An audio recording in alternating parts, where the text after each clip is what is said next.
Praise lord. అందరికీ వందనాలు. ఈరోజు మనం ఒక అద్భుతమైన సత్యాన్ని చర్చించుకుందాం.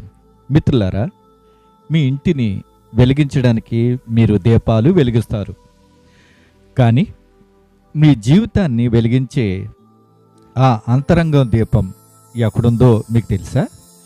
ఈరోజు మీతో ఈ ప్రాముఖ్యమైన విషయాన్ని షేర్ చేసుకోవాలని అనుకుంటున్నాను. ఈ పోడ్కాస్ట్కి మీకు స్వాగతం. మీ పరంజ్యోతును. ఆత్మకు ప్రవేశ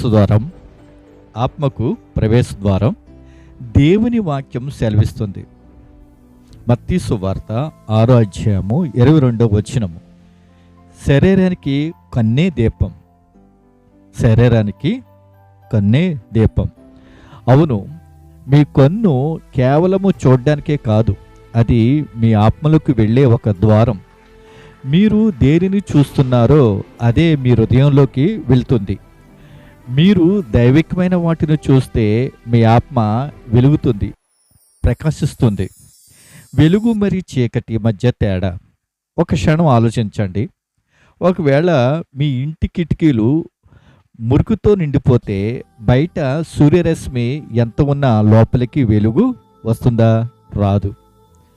అలాగే మీ కన్ను చూపు అసూయ, ద్వేషం లేదా లోక ఆశలపై ఉంటే మీ జీవితం అంతా అంధకారమే. కానీ మీ చూపు నిర్మలంగా ఉంటే మీ శరీరం అంతా దైవిక కాంతితో నిండిపోతుంది. మీకోసం ఒక చిన్న హెచ్చరిక. లూకా సువార్త 11వ అధ్యాయము 35వ వచనంలో ఒక హెచ్చరిక ఉంది. నీలో ఉన్న వెలుగు చీకటి కాకుండా చూసుకో. నీలో ఉన్న వెలుగు చీకటి కాకుండా చూసుకో. మీ కంటి ద్వారా మీరు దేనిని ఆహ్వానిస్తున్నారో లేక దేనిని అంగీకరిస్తున్నారో, చీకటినా లేక వెలుగునా? మీ ఆత్మ ద్వారా ఎప్పుడు దేవుని వాక్యమునే వెలుగు వైపు తెరిచి ఉంచండి. గుర్తించుకోండి, మీ చూపు మారితే మీ ఆలోచనలు మారుతాయి. మీ ఆలోచనలు మారితే మీ జీవితమే మారుతుంది. మీ హృదయ వెలుగును కాపాడుకోండి. ప్రియులారా, ఈ రోజుల్లో మనందరికీ స్మార్ట్ ఫోన్లు, కెమెరాలు గురించి తెలుసు. ఎంత ఖరీదైన ఫోను అయినా దాని కెమెరా లెన్స్పై ఒక చిన్న మచ్చ ఉంటే ఫోటో సరిగ్గా వస్తుందా? రాదు. మన కన్ను కూడా ఆ లెన్స్ లాంటిదే. లెన్స్ శుభ్రంగా ఉంటేనే లోపల ఉన్న చిప్పుపై స్పష్టమైన చిత్రం రికార్డ్ అవుతుంది. అలాగే మీ కన్ను చూపు లోకపు మాలిన్యంతో నిండి ఉంటే మీ ఆత్మలో దేవుని మహిమ ప్రకాశించదు. మరో ఉదాహరణ, రంగుల అద్దాలు. ఒక చిన్న లాజిక్. ఒక వ్యక్తి ఎర్రటి అద్దాలు పెట్టుకుని లోకాన్ని చూస్తున్నాడు.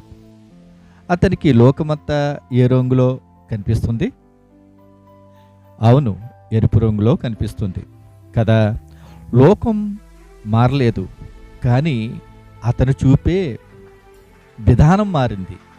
మీ కన్ను అసూయతో నిండి ఉంటే అందరూ మీకు శత్రువులుగానే కనిపిస్తారు. అదే మీ కన్ను ప్రేమతో నిండి ఉంటే ప్రతి ఒక్కరిను మీరు దేవుని రూపాన్ని చూడగలరు. అందుకే యేసుక్రీస్తు అన్నారు, మత్తయి సువార్త 6వ అధ్యాయము 2వ వచనంలో, నీ కన్ను నిర్మలంగా ఉంటే నీ శరీరం అంతా వెలుగుతో నిండి ఉంటుంది. చీకటి గది ఒక చిన్న కిరణం. గాఢంధకారంలో ఉన్న ఒక గది లోనికి వెలుగు రావాలంటే గోడలు పగల కొట్టక్కర్లేదు, ద్వారములు తెరిస్తే చాలు. మీ ఆత్మ అనే గదిలోనికి దైవిక వెలుగు ప్రకాశించాలంటే మీ కన్ను ఒక ద్వారంగా పనిచేస్తుంది. మీ కన్ను అనే ద్వారము సత్యం వైపు తెరండి. ఒకవేళ ఆ ద్వారానికి మీరు ద్వేషము అనే పరదాలు వేస్తే మీరు లోపల చీకటిలోనే ఉండిపోతారు. గుర్తించుకోండి, ఆ వెలుగు మన చేతుల్లోనే ఉంది. కాబట్టి నేను మీకు ఇచ్చే పిలుపు ఇదే. మీ కంటిని కేవలము శరీరం అవయవంగా చూడకండి. అది మీ ఆత్మకు ద్వారం. మీ చూపును మార్చుకోండి. మీ జీవితం ప్రకాశిస్తుంది. దేవుని వెలుగు మీ హృదయాల్లో ఎల్లప్పుడూ నిండునుగాక. God bless you.